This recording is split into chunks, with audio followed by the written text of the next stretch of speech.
And so you can take your seat because tonight I'm going to preach a message, and we've been in a series lately called A Rock and a Hard Place. And last week Mum preached, and last week our senior pastor Sam and Kirsty were away, and the place didn't actually burn down. The pizza oven nearly did, and that was funny. But I think up here was good, and it was cool. And so we hope you guys had an amazing time away, and it was a cool week last week. And so we're in a series, A Rock and a Hard Place, and I'm wrapping up that series tonight, and it's going to be cool. And if you don't know, my name's Lachlan, and I have the absolute honour and privilege of running the youth with my amazing partner Amy, who's up the back. And a little bit about youth is that this week we had this massive combined night, right? And so all the youths gathered in our movement, and we went to Taree, and it was such a cool night. And so it's funny because people are like, they're just weird about this next generation coming up. But can I say to that this next generation, no, they are, seriously. People stop me and I'm like, are you sure you want to do youth? Because these guys are really, like, the next generation, are you sure about them? But let me speak to that for a second. This next generation are hungry and are ready for the calling on their lives. And we saw like 60, 70 youth in a building on Friday, and it was insane. You should have seen the atmosphere in that place. And this next generation, they're not dead and they're not leaving. They are hungry and they are on fire for what God is doing in their lives. So don't count out the next generation, because they are coming for it. So I want to read the Bible tonight, and then I'm going to preach a little bit, and then we're going to sing another song and eat some pizza. And I'm reading out of Mark 4:35, and it says this: "That day when evening came, he said to his disciples, 'Let us go over to the other side.' Leaving the crowd behind, they took him along just as he was in the boat. There was also other boats with him. A furious squall came up, and the waves broke over the boat, so that it was nearly swamped. Jesus was in the stern, sleeping on a cushion. The disciples woke him and said, 'Teacher, don't you care if we drown?' He got up, rebuked the wind, and said to the waves, 'Quiet, be still.' Then the wind died down, and it was completely calm. He said to his disciples, 'Why are you so afraid? Do you still have no faith?' They were terrified and asked each other, 'Who is this? Even the wind and the waves obey him.'" And then it goes on in Mark 5, and the start of Mark 5 is the boys that were on the boat, the disciples, went over to a place called the Gerasenes, and they made it through the storm, and they landed on the shore. And that's where number 5 starts, but I want to stay in number 4. And I was reading this story this week, and I was so like uplifted by this story, because these boys, and I call them boys because I learned this week that people that study the Bible, who are a lot smarter than me, way smarter than me, and they do it for a living, they say, most of them say, that the disciples were under the age of 21. And so that's like a youth group on a boat with Jesus, the youth pastor. So I just found that so fascinating, that these young men, these young boys were called to go to a place where no one else was going to share the good news of God. See, this is why I say that, because in those times, the place they were going was a place called the Gerasenes. And it was a place where Jewish people would not go, because the people of the Gerasenes were non-Jewish people who made their living through pigs, ham, and bacon. And to Jewish people, anything pig, ham, bacon related was deemed unclean. And so these people in the Gerasenes on the other side of the water were never to be greeted by the Jewish people. And so Jesus and his youth group of 12 decided to go where no one else was going. Jesus wanted to go where no one else was going, and I mean, that's a preach right there in itself. Tonight I'm believing he might call us to go somewhere where no one else is going. And I wonder if there's anyone in here tonight and you want to believe with me and believe that Heart House is going where no one else is going. That we are going to go into places, and I just see things. I see that we're going to go into work and places where you think won't work, and places where maybe it's not like the usual thing. But we're going where no one else is going. Because people in this room wouldn't be afraid to go to the places where no one else is going. He's calling us over to the places where people don't want to go. Come on, he's calling us to the back alleys. He's calling us to the dark. He's calling us so his light can be shine bright. So Jesus gets comfy on his pillow, and these boys start sailing over to the other side. and suddenly they are struck in the middle of a storm, and they're stuck in the middle, and it doesn't look too good. And they're stuck in the storm. You ever felt? Let's just have a real talk tonight. Not so much me just yelling, even though I will yell, because that's just some reason I just start yelling. But you ever felt stuck in life? And you don't have to answer. It's a rhetorical question. Everyone just starts confessing. Yeah, you ever felt stuck in maybe an addiction? Should I do it? Should I not? You ever felt stuck in family drama or friendship drama? You ever felt stuck in life? You ever felt stuck in a mental battle? You ever felt stuck in some things that we aren't too proud of, but we do it anyway? You ever felt stuck? But in life, if you haven't already felt this way, you're bound to come across some storms and feel stuck. Much like these young boys would have felt on that day out there on the water. I mean, you can imagine the storm, and I don't know if anyone's into boating here, but I mean, that's so scary, man. Like that is just, I just don't like water and boats and things that are under the water, and it just scares me. And I do a bit of triathlon, and you have to swim. And you have to swim in the water and put your head under in the river, and it's gross, and it's just scary, bro. Like it's so scary, and you can imagine the fear that these guys are feeling, like the boat's starting to overflow and the water's coming in and it's starting to sink, and they're in the middle of the storm and they're stuck. And I wonder what they thought. I wonder what sort of things were said. Peter probably swore. Peter was a naughty one. What sort of things they were feeling. Because if we're being honest in here tonight, and I'll be the first to admit it, if that was me in that boat, I'm out of there. Like I'm jumping off. I'm bailing, and I'll be the first to say I am running. Let's turn this puppy around. The second the storm hits, we got to go back to the other side because this ain't it. This is scary. And I wonder at what point did they go to themselves? Hold on. Let's just wait a second here. Because Jesus is on the boat.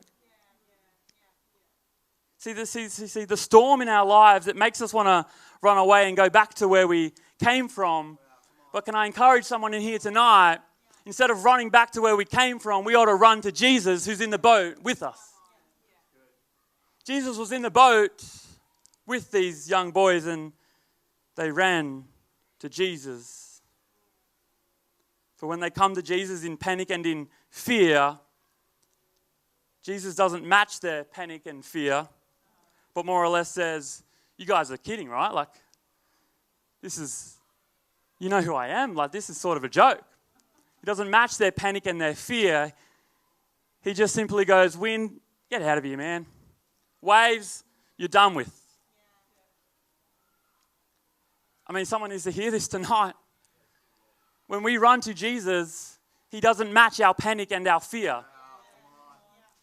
My man was asleep in the boat in the middle of the storm, yet he was calm and relaxed and told it to run away.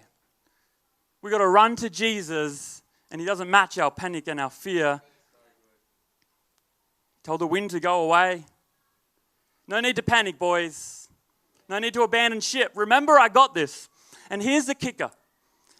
Because if I called you to come with me to the other side, then you got to know that nothing's going to happen to you. See, even when the storms hit, and they will, no one ever promised a perfect life when you follow Christ. When the storms hit in life and when you're on the boat and you're going to the other side, remember, if Jesus called you to the other side, he's never going to leave you. We're still going to the other side. We're still going to the promise. We're still going to the calling on our lives. And I got this, I got you, because if he called you to go, then when these storms arise, he will make a way. He will always make a way. And let me please encourage or maybe relieve someone in here tonight. And this changed my heart this week because, and maybe I'm talking to some Christians here for this part, but you're in a storm right now and it's rough and it's hard and it's not nice at all. And it almost feels like it's unfair because you feel like you've been trying really hard And you feel like you're called by God. And you're actually sort of helping and you're starting to help out and you're trying, and yet for some reason you feel stuck in a storm. And can I say, not all storms are your own fault. That should encourage someone. Not all storms are other people's fault. And now because you have decided to get into the boat and you said yes to the calling on your life, the enemy will try and stop us from reaching the other side. And I'm not trying to scare anyone in here tonight, but we don't fight against flesh and blood, but against principalities, against powers and rules of darkness. And so maybe the very fact you're in a storm is because you're doing something good. So don't give up. Don't run away. Don't get out of the boat. Because the very fact that you're in a storm tells me that you're actually doing something against the storm. The very fact you're in the storm tells me that you're actually doing something amazing. Because why would the enemy want you to succeed and make it to the other side? He doesn't want that. And so you may find yourself in some storms which you think are unfair, but you got to know that you're doing something good. And Jesus is working his way to calm the storm. See, I don't know what storms you're in or what sort of things you're facing, but no matter the storm you're in, no matter the situation you might find yourself in, when the boat starts sinking, don't run away. Run to him. Don't run away from the storm. It may be hard and it may be scary and the seas are rough and things are banging all over the place. But don't run away. Run to the Father in the storm. For when we run to him, he commands the storm and he heals our hearts and he tends to our soul when the winds and the waves seem to die away. And he won't let us sink. You know, when life gets rocky and things do happen, and I understand that life is hard, people tend to run the other way. But I'm believing when storms arise in our lives, we don't jump overboard, but we turn around and we run to the Father in the middle of our mess and say, Jesus, the storm, it's crazy. Like it's crazy up in here. And Jesus somehow in his calmness and his non-panicness, oh, son. Hey, son, I got you. Daughter, you know you're called for so much more than this. I won't let you sink. I'm not going to let this boat sink. There's someone in here tonight and you feel like you're sinking and it's almost like Jesus is pulling us back up and he's telling us, son, I'm not going to let you go. I've called you to change lives. I've called you, son. I've called you, daughter. So I won't let you sink. And wouldn't it be cool if we had such a community and such a gathering of people that it's like we can come to one another in the storms of life and we could look at the other side and we could almost see the calling and the boat's rocking and things are starting to get bumpy, but could we be there for one another? I won't jump if you won't jump, man. Hey, this is crazy and crazy things are going on, but I'm here for you. Are you good? I'm good. You good? I'm not going to jump if you don't jump. I'm here for you. Nah, man, this is too hard. I'm out. No. I'm here for you. If we have each other's back, it starts to make things a little easier. Because if you don't jump, I won't jump. And if we don't jump, you're not going to jump. And we start to look out for each other on the boat. Because it's not about who's doing what. It's about where we're going and who's taking us there. And his name is Jesus. We're going where no one else is going. And of course the storms are going to start to hit. And something so beautiful and magical starts to happen. The very thing that you thought was going to kill you starts to actually fuel you. The very thing you're in right now that seems impossible to you, and in the storm and in the chaos, and when Jesus calms the storm, it starts to fuel you. So you imagine this, these boys are, panicking and things going everywhere, and they run to Jesus, and Jesus calms the storm can you imagine the uproar in their spirits that going, if Jesus can calm the storm, then surely he can carry me to the other side. If he can do that for the storm and what's going on in my life, it starts to actually fuel you to make it to the other side, to your calling. Come on now. The things that you thought was going to kill you starts to fuel us and go, wow, my God is a good God. If he can stop the storm in my life, then yeah, I can make it to the other side. Of course I can make it to the other side. If Jesus can do that for me, he can do it over here in the calling. When you run to him and he calms the storm, it starts to fuel you. The very thing that tried to kill us, the very thing that tried to take you out, will start to fuel you when you realize that Jesus stops the storm. Then surely he can get us to the other side. Surely he can get us to where no one else is going. Surely he can get us to the other side. You start to go, oh my gosh, the King of all kings saved me in the middle of my mess. And if he can do that, then surely I can go to the other side. It gives us the fuel we need to continue the journey. The very thing that came to rob you starts fueling you. The very thing you thought was going to wipe you out gives you the endurance to get to the other side. Your mess starts to fuel you when Jesus calms the storm. You know, storms in our lives, they tend to leave us damaged and hurt, and souls are weary.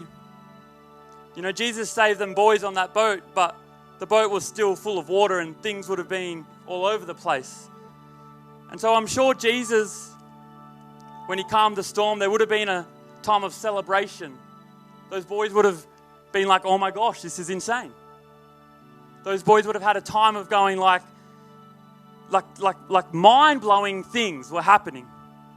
But then there had to come a time where they had to rebuild and start getting the water out of the boat, else they weren't going to make it to the other side. There then had to come a time where the boys on the boat had to start fixing the vessel so they could make it to the other side. There had to be part of this story of the rebuild to get to where they were going. Jesus saves us in the middle of our mess, and I believe that with my whole heart that he can do that for you tonight.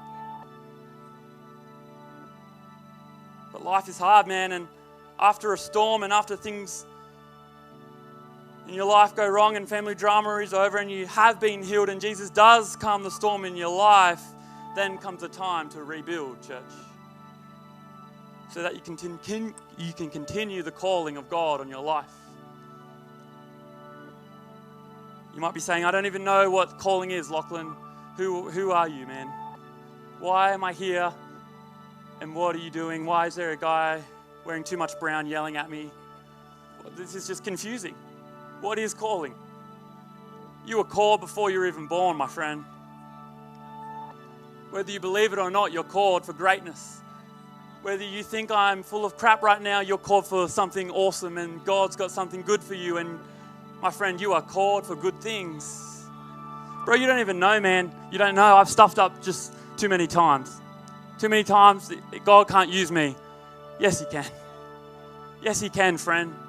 God wants to use you however you come and whoever you are. He will use you, and you are called, whether you believe it or not. You know, I'm done. I'm nearly done. And the band can come up and play musical instruments so I sound so good. And this time, I have a big family, quite a large family, and I have 3 sisters and they're all older than me, so that was fun growing up. So I have so much trauma from the things they did for me. There was one time, I don't remember, but I got told this story. I don't remember because I probably had a concussion. Yeah. They wrapped me up in this blanket and they started throwing me on the trampoline, and that happened. They used to dress me up as a female. You guys are lucky I'm here right now. I shouldn't have made it this far. That has nothing to do with my preach. I just thought, let's vent while I got the mic. I got a large family, and I have heaps of nieces and nephews, and I got this nephew, and his name's Boston, and this one time I thought I would be the most awesome uncle ever, and I was like, I'm going to buy Boston a Lego. Like, not just one piece, like a set. And so I was like, Bozzy, my homie, I want to be the best uncle ever. Have this Lego. So I gave him the Lego, and he was stoked. He was like, oh, Lockie, you are my favorite uncle, man. And I was like, yes, I did it. I really did it. And we open up the Lego, and like we're building it, and in like 5 minutes goes past, and Bozzy's like over it already. Like really quickly, he's just like, see you later. He's gone on to the next thing. And so I'm stuck, a grown man. Well, not that grown, but I was building this Lego, and it was actually pretty fun, not gonna lie. And I finished the Lego, and I was like, awesome. I go, Bozzy, come over here, man. He comes over. I finished this Lego, here you go. I give the kid the Lego, and what does the kid do? He drops the Lego. He drops the Lego on me. I'm like, I don't like you now. I do like him, I promise. He drops the Lego, and I'm like, he's fine. I'm not fine on the other hand. I'm like super sad because I just spent all this time building this Lego. Anyway, I come to the realization that we can rebuild Lego. Isn't it funny that Lego can be rebuilt? It's blocks and it can go into each other. So I rebuilt the Lego and I gave it back to Bozzy, and we lived happily ever after. And he was happy, I was happy. It was just awesome. And that got me thinking. And I brought some Lego here tonight. This is not Bozzy's Lego, this is my own. I found it. It's a little dragon. Pretty cool. And I was thinking about this, and I got this story in my heart, and for some reason, and maybe you can relate with me tonight, you feel a little bit like this. There's the Lego. That's what Boston did to my soul, so now you feel my pain. Just trashed me, eh? And I felt like crying that day.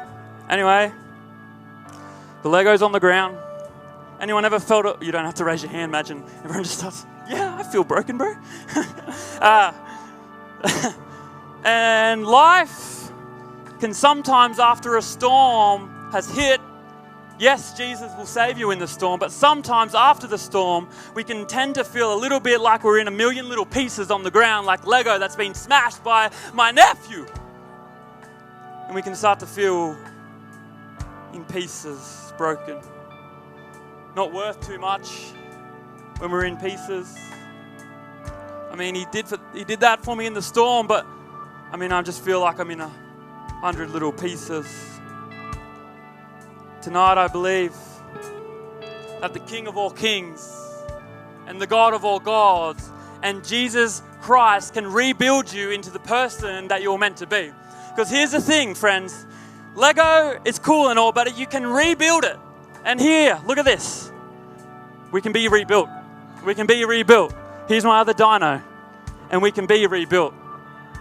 Come on now. There's some people, then you feel like you're done. You feel like you're at your wit's end. You feel like, I can't go any longer.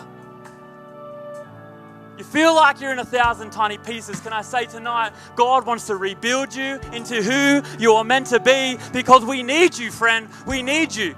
Yes, you. The person who just said, he's not talking about me, I'm talking about you. We need you to go to the other side. We need you to go where no one else wants to go. You're no good on pieces on the ground. You're no good just scattered all over the ground. You're no good thrown on the ground. And God wants to rebuild you into who you are meant to be. You're called for this. You're called for this. I said you're called for this. Whether you believe it or not, God wants to make you whole again. We got places to go. We got people to save. And we got to get to the other side. We got to rebuild the boat and get where no one else is going. Because if not us, then who? Because if not us in this room, then who? We got places to go. God's called us to go where no one else is going. And He wants to rebuild you tonight. He wants to rebuild your heart. He wants to rebuild your soul. And He's not mad. He's not mad. Just like I wasn't mad. Of course I'm not mad at my own nephew. He's a kid. I'm not going to be mad. I'm just playing. Of course He's going to drop it. He's just a kid. Of course we are going to miss the mark. We're just His kids. Of course we're going to drop it. Of course we're going to be on the ground in pieces. God's not mad at you. He's proud of you. And He wants to rebuild you into the man and the woman that you were meant to be, because you're called for this. You've survived the storm. It's time to get to the other side. It's time to rebuild, because we need you. We need you so much. Yeah, but look, you don't know about what's happened in my life. You don't know about the things that no one else knows. Hey, listen. No one's perfect. No one is perfect. And it doesn't matter what's happened in your life. You're not disqualified from God rebuilding your life. No one's perfect. And I know some people in here have been dealt some really bad hands in life, and life's not fair. But number one, God wants you to know that He sees you and He loves you. And number two, He has so much for you, and you're called for greatness. You're called for greatness. You're called for greatness. Come on. You're all here for a reason, and God has good things for you, but to be honest, some of us have just been on the ground for too long. You've seen your miracle. You've seen it happen, yet we're still on the ground in pieces. And I'm calling it out tonight that no more will you live in pieces like Lego on the ground, but God will rebuild you into what you're meant to be. Come on, don't turn around. Don't turn around when the life gets hard. Don't turn around when the boat starts a rocking, because He's called you for more. He's called you to go to the other side where no one else is going. And I'm done. And how about you stand with me tonight?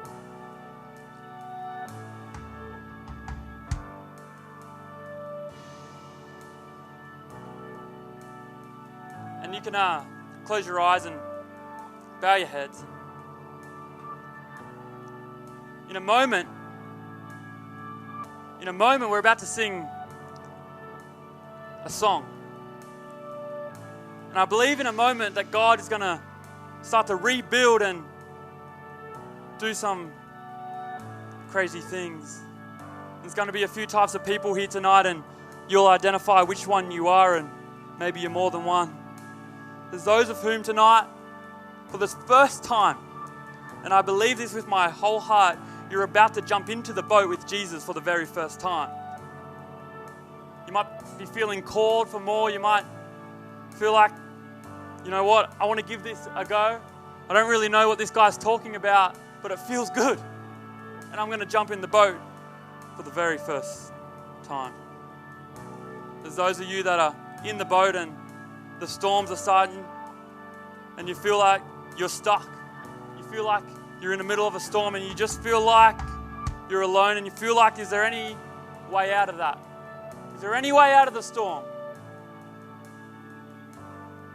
You've got to run to Jesus.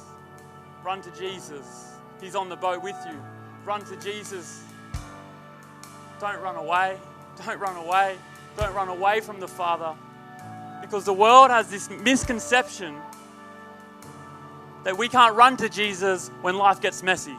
And can I say that is the biggest lie I've ever heard? Because God will take your mess. You don't have to run away and get your life together and then go to see Jesus. That just doesn't make any sense. Run to Jesus when life gets rocky. Run to Jesus when things get a little messy. Don't run away. And then there's those who have weathered a storm and feel like they're stuck in pieces on the ground, and their life just feels a little broken right now. And in a moment, we're going to sing a song. And in a moment, I believe Jesus can rebuild your life. Jesus can rebuild you to all you were meant to be and all that He called you to do, because we are going places where no one else is going. We are going places where no one else wants to go. And we need you more than you know. God has called you for great things. And He will do great things in you if you allow Him to. And so in a moment as we sing these words, maybe you don't know what to do, maybe you do know what to do. But take a moment to breathe and be still and sit in His presence. Because God wants to do work, but it's if we allow Him to do it. God wants to rebuild you, it's if you allow Him to do it. God wants to stop the storm, it's if you run to Him. And God wants you to join Him on the boat, friend. You are loved, and you are called